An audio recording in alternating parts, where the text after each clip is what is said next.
예레미야서 32장 말씀입니다. 그러나 이스라엘의 하나님 나 여호와가 너의 말하는 바 칼과 기근과 연병으로 인하여 바벨론 왕의 손에 붙임 바 되었다 하는 이 성에 대하여 이같이 말하노라. 보라, 내가 노와 분과 큰 분노로 그들을 쫓아 보내었던 모든 지방에서 그들을 모아내어 이곳으로 다시 인도하여 안전히 거하게 할 것이라. 그들은 내 백성이 되겠고 나는 그들의 하나님이 될 것이며 내가 그들에게 한 마음과 한 도를 주어 자기들과 자기 후손의 복을 위하여 항상 나를 경외하게 하고 내가 그들에게 복을 주기 위하여 그들을 떠나지 아니하리라 하는 영영한 언약을 그들에게 세우고 나를 경외함을 그들의 마음에 두어 나를 떠나지 않게 하고 내가 기쁨으로 그들에게 복을 주되 정령이 나의 마음과 정신을 다하여 그들을 이 땅에 심으리라. 나 여호와가 이같이 말하노라. 내가 이 백성에게 이 큰 재앙을 내린 것 같이 허락한 모든 복을 그들에게 내리리라. 아멘. 오늘 본문 말씀 예레미야서입니다. 32장 말씀은 배경은 그 남왕국 유대 나라가 지금 망하게 됐습니다. 그러니까 BC 587년 정도 이렇게 예측이 됩니다. 그래서 다윗 왕이 약 1000년도 BC 1000년에 왕이 됐고 500년도 안 돼가지고 왕조가 지금 무너지는 상황에 있습니다. 근데 예레미야는 여러분 잘 아시지 않습니까? 눈물의 선지자였고 이 나라가 망할 것이라고 예언하는 자입니다. 그게 얼마나 괴롭겠습니까? 자기도 하나님께서 우리를 도우십니다 하면 좋은데 하나님께서 뭐라고 자꾸 말씀해 주시냐면 바벨론 저 야만 족속에게 항복해라. 항복해야 너희들이 살 수 있다. 자꾸 얘기하는데 이스라엘 백성들이 듣지 않습니다. 아, 성전이 여기 있고 우리가 하나님께 예배를 드리는데 어떻게 감히 하나님을 모르는 백성들이 우리를 넘볼 수 있겠느냐. 자꾸 이런 자만심에 있었다는 것입니다. 자꾸 그 얘기를 하니까 시드기야 왕이 예레미야를 미워해가지고 시위대 안에 감금을 시킵니다. 그런데 이미 바벨론 족속들이 와가지고 많은 땅을 차지하고 있던 때였습니다. 그런데 하나님께서 시위대 같이 예레미야에게 뭘 얘기하십니까? 야, 너는 지금 저쪽 베냐민 지파에 있는 네 친족 땅을 구입해라 하고 얘기합니다. 예레미야가 헷갈려 버립니다. 아니, 저기가 지금 원수 땅이 됐고 하나님은 계속해서 나에게 이 땅이 망할 거라 그러는데 땅을 사라고요? 계속 땅을 사라고 얘기합니다. 예레미야가 기업 물을 자 가장 가까운 친족에게 가서 구입을 하게끔 만듭니다. 그러면서 예레미야가 의문이 듭니다. 아니, 하나님, 이 땅이 지금 기근과 역병과 온갖 힘든 곳에 있는데, 그리고 하나님께서는 이 땅을, 이 백성들을 뽑아가지고 저쪽으로 보내시겠다는데 이 땅이 회복이나 되겠습니까? 하고 반문을 하고 있었던 때였습니다. 그런데 하나님께서 오늘 답을 주시는 말씀입니다. 그럼 왜 하나님께서 이스라엘 백성들을 그렇게도 그들이 바라고 하나님께서 바라셨던 그 약속의 땅에서 뽑아내기로 작정하셨습니까? 그 얘기는 33절부터 보면 쭉 나옵니다. 그들이 하나님께 등을 향했다는 겁니다. 얼굴을 하나님께 향하지 않고 계속해서 우상 숭배고 그 다음에 그들이 원하는 악독한 일들을 그저 서슴없이 행했다는 겁니다. 불의를 행하고 거짓을 행하고 약한 자들을 착취하고 온갖 불의들을 다 행하면서도 하나님 예배드리러 왔다는 겁니다. 그러면서 복을 주시옵소서 얘기를 했다는 겁니다. 나를 보호해 주십시오 하고 얘기했다는 겁니다. 심지어는 몰렉이라는 그 우상에 어린아이들 자기 자녀들을 바치는 사례까지 있었다고 얘기를 하고 있습니다. 그래서 하나님께서 그들을 뽑아내는 이유는 증인으로서 더 이상 쓸모가 없다는 겁니다. 야, 해도 너무했다. 내가 지금 너희를 봐주고 너희들이 어려웠을 때 힘들면 회개하고 도와달라 그러면 또 보내주고 해가지고 은혜를 베푸는데 지금 여기까지 왔는데 BC 586이 다 돼가니 지금 이 땅 백성들에게 증인으로서 있는 일을 내가 감당할 수가 없다. 증인으로 더 이상 사용할 수가 없겠다라고 말씀하시는 겁니다. 여러분, 이스라엘 백성들은 매번 실패한 백성입니다. 가나안 땅에 가서도 계속 실패했습니다. 근데 그럴 때마다 하나님께서 그들에게 벌을 주시고 벌을 주실 때 그들이 또 회개하고 돌아왔습니다. 그리고 하나님께서 계속해서 또 세컨 찬스를 계속 허락하셨습니다. 우리가 알아야 될 것은 우리가 받는 벌이라고 하는 것, 하나님의 말씀에 순종하는 가지 벌이라는 것은 그 벌로 끝나는 것이 아니라는 겁니다. 궁극적으로는 그 벌에 통해 가지고 배운 것을 갖고 회복시켜 주시는 하나님의 손길을 만날 수 있다는 겁니다. 오늘 메시지는 벌이 아니고 하나님께서 회복시켜 주신다는 메시지입니다. 뽑아버리시겠지만 그 뽑아버린 백성들을 다시 하나님의 땅으로 들어오겠다고 약속하고 계시는 것입니다. 여러분, 우리가 하나님 믿다가 벌 받는 거 많지 않습니까? 알잖아요. 몸이 좀 아프고 아니면 뭐가 잘못되면 아이고 하나님, 나 이거 하나님께 죄송합니다, 이렇게 기도한 적이 얼마나 많습니까? 그 쓰라린 경험들이 쌓여가지고 우리로 하여금 하나님이 누구신가를 알게 만든다는 겁니다. 그래서 벌이라는 것은 그걸로 끝나는 것이 아니고 하나님을 점점 알아가게 만드는 도구라는 것입니다. 여러분, 그래서 이 벌을 딱 받고는 깨닫는 게 뭐예요? 아이고, 집 밖에 나와서 고생이구나. 세상을 좀 쫓아갔더니 와, 이거 되게 힘드네. 세상에 평안이 없구나. 너무 힘든가. 이걸 깨닫는 것이 바로 벌을 받음으로 말미암아 알게 된다는 것입니다. 그래서 자기들이 내가 참 어리석었구나. 하나님의 백성이 하나님을 떠나 어디 가서 살겠습니까? 하면서 다시 들어온다는 겁니다. 그것이 바로 저와 여러분들의 오늘 현재의 모습이라는 것입니다. 바로 하나님께서는 이 하나님 집안에서 참된 평안이 있고 참된 기쁨이 있고 참된 화평이 있다는 것을 알게 해주신다는 겁니다. 그럼 그것을 모르면 우리는 계속해서 세상 쪽에다 기웃기웃거립니다. 저쪽이 더 좋은 것 같은데, 저쪽이 더 재미있는 것 같은데 하면서 자꾸 기웃거립니다. 그러면서 하나님을 전심으로 섬기지 못하는 그런 우에 빠진다는 겁니다. 그런데 여러분, 이 증인으로 산다는 삶, 증인으로 산다는 삶은 마태복음 25장 31절부터 예수님께서 인자가 이제 왕위를 받아가지고 양과 염소를 나누는 얘기가 있습니다. 민족들을 나눠가지고 그 앞에, 예수님 앞에 모여가지고 각각 분별하기를, 목자가 양과 염소를 분별하는 것 같이 하여 양은 오른쪽에 염소는 왼편에 두리라고 말씀하십니다. 그리고 그 판단하는 기준이 뭐였습니까? 그 판단하는 기준이 뭐냐면은, 이 복받을 자들아 너희는 영원한 나라에 들어가라 하면서 내가 줄일 때 너희가 먹을 걸 주었고, 목마를 때 마시게 하였고, 나그네 되었을 때 영접하였고, 벗었을 때 옷을 입혔고, 병들었을 때 돌아보았고, 옥에 갇혔을 때 와서 보았느니라고 얘기합니다. 그렇게 행했던 자들이 물어봅니다. 아니, 저희가 언제 그런 일을 했습니까? 언제 저희가 목을 죽이고 먹을 걸 주고 저희가 병 뒷바라지를 했습니까? 얘기할 때 너희 중에 지극히 작은 자에게 한 것이 바로 내게 한 것이라고 얘기합니다. 그러면 증인의 기준은 우리가 생각할 때는 세상에 사는 동안 내가 전도를 몇 명을 했습니다 하고 숫자적인 노름에 우리가 녹아나기가 쉽습니다. 하지만 하나님은 그걸 기준으로 삼지가 않습니다. 증인으로 어떻게 살았느냐, 그것을 여쭙고 있습니다. 여러분, 우리는 증인으로 어떠한 삶을 살고 있습니까? 내가 우월하다는 걸 통해서 내가 나의 믿음을 증명하는 그런 삶이 아니라 정말 헐벗은 자, 제일 약한 자, 지극히 약한 자를 내가 먹이고 입히고 병들었을 때 돌봤느냐, 그냥 그 말씀을 보시면서 증인으로 살았냐, 그걸 얘기합니다. 이스라엘 백성들은 그 삶에서 실패를 해서 뽑혀가지고 다시 하나님께서 회복시켜 줄 것 같다고 약속을 하고 계시는 겁니다. 여러분, 먹이고 입히고 하는 것 참 소중합니다. 그것도 지극히 작은 자. 뭘 우리가 저 사람을 내가 헬프해주면 나에게 돌아오는 거 있겠지 하고 생각하고 도와주는 건 아무 소용이 없습니다. 받으면 이미 우리는 그 상을 이 땅에서 받는 겁니다. 아무 도움이 없는 자에게 도와줬을 때 그것이 우리에게 돌아오지 않고 하늘에 쌓일 수 있는 그 놀라운 은혜가 감사드리는 겁니다. 지난주에 저희가 홈리 쉘터에서 또 매달 두 번째 금요일 날 점심 대접을 합니다. 이번에는 좀 많이 없었어요. 여행했는데 그래도 한 15명 이상은 와서 드신 것 같은데, 어떤 한 점심 먹으러 일자리를 하고 있다가 온 사람들이 몇 명 있었습니다. 근데 그 두 분이 오시면서 앉아가지고 밥을 맛있게 먹으면서, 우리 메뉴가 뭔지 아시죠? 불고기와 볶음밥과 샐러드, 요 세 개입니다. 그러니까 먹으면서, 맛있게 먹으면서 배가 고파 죽겠는데, 이게 좀 영어로 제가 트랜스레이션 하는 겁니다. 일을 열심히 해가지고 지금 배고파 죽겠는데 혹시 샌드위치면 어떻게 하지 하고 걱정하고 왔는데, 문을 여는 순간 불고기 냄새가 나니까 얼마나 기뻤는지 모르겠다고 그러면서 맛있게 먹더라고요. 저는 그 얘기를 들으면서 오늘 말씀 생각이 났을까요, 안 났을까요? 당연히 났죠. 이게 뭐 제가 한 거, 저는 요리 하나도 안 했어요.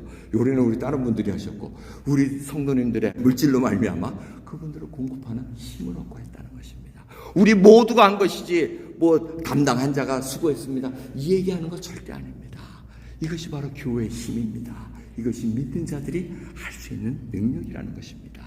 그러기에 우리 증인이라는 것, 하나님 앞에 내가 어떠한 마음으로 섬기고 있느냐, 그런 것들을 항상 생각하고 계셔야 됩니다. 여러분, 증인으로 살았다는 것은 업적이 아닙니다.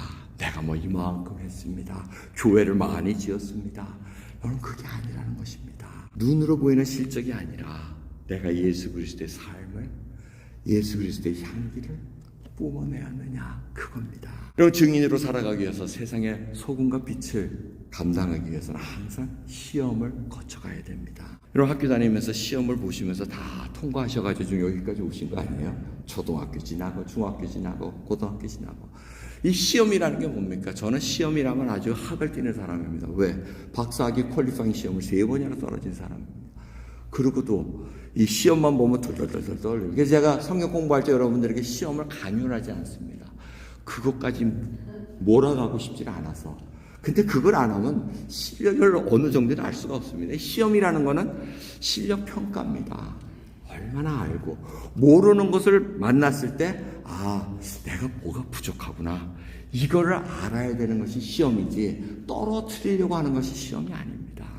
많은 사람이 착각합니다. 아, 이게 시험은 이거 나를 떨어뜨리려고 하는 거야. 그게 아니고, 시험 봐서 또 모자르면, 아, 이거 보충해야 되는구나. 그러니까 여러분, 주님께서는 한없이 인자하십니다. 한없이 기다리십니다. 우리로 하여금 계속 시험을 통과하게끔 이끌어 주십니다. 여러분, 돌아보세요. 맨날 똑같은 시험에 맨날 낙방하는 분 계실 거예요. 요 문제만 나오면 내가 맨날 틀려. 근데 그거를 하나님께 블레임을 해요. 하나님 왜 꼭 이런 문제만 나한테 내주셔가지고, 내가 약한 거 아시잖아요. 약한 거 아니까 그거 보충하라고 주시는 겁니다. 그럼 그거 해결할 수 있는 실력을 쌓는 게 중요한 것이지, 불평하고 끝내는 것이 중요한 것이 아니라는 것입니다. 여러분, 그래서 이 시험을 통과할 때마다 실력이 부쩍부쩍 늡니다. 아, 내가 이걸 준비하면서 다음에 오면 이래야지. 뭔가 울컥하는 마음이 나고 내가 욱하는 일이 일어나면 또 그런 일이 생길 때 싹 넘어갈 수 있는 지혜를 주시고 하나님의 능력을 주십니다. 이래서 실력이 쌓아가는 겁니다. 카운슬링이라든가 이런 걸 보면은 항상 인간 중심으로 설명을 해줍니다. 당신이 상처가 있어서 그렇습니다. 예, 맞습니다. 하지만 그 상처를 넘길 수 있는 능력은 주님으로부터 오는 지혜로 말미암아 나올 수 있는 것이지, 내가 똑같이 해됨으로 말미암아 그것을 해결할 수 있는 것은 심리적인 방법입니다. 하지만 성경은 그것을 얘기를 하지는 않습니다. 십자가에서 계속해서 주님이 돌아가신 것을 깊이 생각해 보라 그래요. 멸시천대를 받은 그 이유를 깊이 생각하고, 내가 죄인 되었을 때 주님께서 나를 위해 돌아가시고, 내가 죄인 되었을 때 주님의 구원의 길을 열어주셨다는 그 복음의 메시지를 붙잡고 있는 사람은 쓰러질 수가 없다는 것을 알려주신다는 겁니다. 여러분, 시험을 좋아하는 사람은 아무도 없습니다. 저조차도 싫어합니다. 이 교회 PC에 들어오라 그래가지고 목사고시 다시 보라 그랬잖아요. 죽기보다 싫더라고요. 여러분들은 안 보니까, 아유, 그거 시험 못 봐요? 이거 다 배운 건데. 아니, 당해보세요. 한번 얼마나 힘들지. 그 많은 목사님들 앞에서 또 시험 봐야 되고. 그래서 머리카락 다 빠졌잖아요, 그 사이에. 이 뭐 얼마나 힘들어요, 지금. 그런데 그걸 왜 했느냐. 저분들이 우리를 붙여주려고 시험 보는 거지, 떨어뜨리려고 보는 게 아니고. 그러니까 아는 문제만 내는 거예요. 야, 이 문제 나올 테니까 이거 알아도 그 당시에 들어가면은 이게 생각이 안 나요. 백지가 돼가지고 뭔 말을 하는 건지. 이런 그 시험이 참 어렵습니다. 근데 결국은 실력을 쌓기 위해서, 하나님 앞에서 지금 우리가 살아가는 데 있어서 증인으로서 살아가기 위해서는 네가 이 점이 부족하구나 해서 또 통과하게 만들어 주신다는 겁니다. 하지만 이 증인으로 살아갈 때 우리가 착각하는 게 뭡니까? 아, 하나님 지금 건강하게 주시고 돈도 주시고 실력도 주시면 내가 하나님이랑 엄청 잘할 것 같습니다 하고 얘기할 때가 많습니다. 하지만 그렇지가 않습니다. 그렇게 생각하시는 분들은 아직도 나 중심적인, 내가 잘 드러내기 위한 나 목적이 강하다는 것을 다시 한번 말씀드립니다. 아직 내가 하나님 앞에 어떠한 자인지 모르는 말씀이라는 것입니다. 나 중심의 삶, 내가 이루고자 하는 걸 위해서 하나님을 소모품점대로 이용하고자 한다면 우리는 또 시험을 계속해서 치러 나가야 될 것입니다. 그래서 결국 하나님이 누구신가? 하나님이 주인이시고 하나님이 모든 것을 주관하신다는 것을 고백할 때까지 하나님 우리를 이끌어 가신다는 겁니다. 그래서 이스라엘 백성들을 뽑아내서 바벨론 저 먼 이국 땅까지 심어 놓으시는 겁니다. 오늘 히브리서 말씀을 이렇게 지난주 거 쭉 보시면 어떤 말씀이 있습니까? 그리스도도 예수 그리스도께서 그리스도라도 순종을 통해서 고난을 받으셨다고 얘기를 하고 있습니다. 그 애플리케이션 뜻이 바로 그겁니다. 주님께서 순종하겠다고 겟세마네에서 눈물을 흘리며 간구를 하시면서 하나님의 뜻을 받들기 위해서 기도했을 때 고난을 계속해서 받으십니다. 이것을 잊지 마시기 바랍니다. 고난을 받으니 내가 순종을 했다는 것이 아니고 하나님께 순종하고 나서 그 다음에 고난이 계속 옵니다. 그걸 견뎌내는 것이 바로 오래 참음입니다. 견디라는 얘기입니다. 그래서 하나님께서는 뭐라 그러십니까? 예레미야 29장 11절을 보면 너희를 향한 나의 생각은 내가 아느니 재앙이 아니라 곧 평안이요 너희 장래에 소망을 주려 하는 생각이라고 얘기합니다. 하나님께서 우리가 생각할 때 주님 이거는 아니에요. 원수를 사랑하라고요? 원수를 위해서 기도하라고요? 내가 이것을 견디라고요? 아니에요. 여기 때 내가 이것을 해내야 돼요. 그게 아니라는 겁니다. 그러면서 하나님께서 그렇게 순종하라고 하는 이유는 내가 너에게 평안을 주기 위한 하나님의 생각이라는 것입니다. 생각을 바꿔야 된다는 것입니다. 그래서 주님께서 이 일을 통해서 너희들이 지금 뽑아서 딴 나라로 가지만 오늘 말씀 37절을 보면 이렇게 얘기합니다. 보라 내가 노와 분과 큰 분노로 그들을 쫓아보내었던 모든 지방에서 그들을 모아내어 이곳으로 다시 인도하여 안전히 거하게 할 것이라. 그들은 내 백성이 되겠고 나는 그들의 하나님이 될 것이라 얘기합니다. 그러면서 그들이 영영이 복을 받을 수 있게끔 붙들어 주시겠다고 얘기합니다. 이 말씀은 바로 하나님과 세우신 그 언약을 놓치지 않겠다는 겁니다. 하나님께서 한 마음과 한 길을 주겠다고 말씀하십니다. 마음이 갈라지지 않고 하나님만 섬길 수 있는 그 놀라운 언약의 백성으로 이끌어 주시겠다고 약속을 하고 계십니다. 하나님께서 안전하게 바벨론에 있는 백성들을 다시 끌어모읍니다. 이것은 하나님이 아니고서는 하실 수 있는 일이 아니라는 것입니다. 그것이 하나님의 능력이라는 것입니다. 41절부터 한번 보시기 바랍니다. 내가 기쁨으로 그들에게 복을 주되 정령이 나의 마음과 정신을 다하여 그들을 이 땅에 심으리라. 나 여호와가 이같이 말하노라. 내가 이 백성에게 이 큰 재앙을 내린 것 같이 허락한 모든 복을 그들에게 내리리라 얘기합니다. 여기서 가장 중요한 것은 내가 합니다. I will. 하나님께서 하시겠다는 겁니다. 하나님께서 이들을 나의 마음과 정성을 다해서 이 마음과 정성 이건 뭐냐면 my heart and soul입니다. 그러니까 내 모든 것을 얘기한다는 거예요. 나의 모든 것을 걸고 이들을 이 땅에 다시 심겠다는 겁니다. 회복의 메시지입니다. 놀라운 하나님의 메시지를 여러분 깊이 생각해 보시기 바랍니다. 하나님께서는 우리를 계속해서 이 땅에 심어 놓으시는 이유는 우리로 하여금 증인의 삶을 잘 감당하기를 원하신다는 겁니다. 하나님의 모든 것을 바쳐서 우리들에게 지금 계속해서 부어주십니다. 그런데 우리가 오늘 또 눈이 확 띄는 것은 복이라는 단어입니다. 우와, 함께 하셔가지고 복을 주신다고요. 그런데 이 복은 마태복음 5장 산산복의 복이 뭐라고 합니까? 제가 아직 입이 닳도록 말씀드린 겁니다. 팔복. 심령이 가난한 자가 복이 있다고 얘기합니다. 애통하는 자에게 복이 있다고 그럽니다. 온유한 자에게 복이 있다고 얘기합니다. 의에 줄이고 목마른 자가 복이 있다고 얘기하십니다. 여러분 그러한 심령의 상태를 가기를 하나님께서 지금도 계속해서 우리를 이끌어 가십니다. 궁일의 여김을 받는 자가 바로 복이 있다고 얘기하십니다. 마음이 청결한 자가 복이 있다고 얘기하시고 화평케 하는 자가 복이 있다고 말씀하십니다. 의를 위하여 핍박받는 자가 복이 있다고 기뻐하라고 말씀하십니다. 여러분 증이라는 삶 그리고 복이라는 개념이 어떻게 바뀌었는가를 여러분들이 생각해 보셔야 됩니다. 우리가 세상의 복을 쫓아가 세상의 가치관을 쫓아서 그것이 다인 양 쫓아갈 때는 우리는 참된 평안을 누릴 수 없고 증인의 삶을 감당할 수가 없습니다. 하지만 주님께서 말씀하신 산상수원의 이 팔복을 통해서 우리의 심령이 예수를 그리스도로 모신 자들마다 어떠한 심령의 상태에 있는가 깨닫게 해주시는 놀라운 은혜 있기를 간절히 소원합니다. 기도하겠습니다. 하나님 감사합니다. 오늘도 귀한 은혜 속에서 주님께서 저희를 뽑으실 수도 있나이다. 하지만 다시 심으셨나이다. 심는 자도 하나님이시오 뽑으시는 자도 하나님이신 것을 알기에 주여 저희들이 주님께서 맺어주신 영원한 언약 속에서 참된 평강을 누리기를 소원합니다. 주님께서 떠나시지 않겠다고 약속하셨나이다. 문제는 우리가 다른 곳에 마음을 두고 마음이 갈라지지 않는가 살펴보게 하여 주옵소서. 우리의 마음, 믿음을 점검하게 하옵시고 하나님을 사랑하는 그 놀라운 일들이 임할 수 있도록 은혜 베풀어 주옵소서. 감사드리며 예수 그리스도의 이름으로 기도드리옵나이다. 아멘.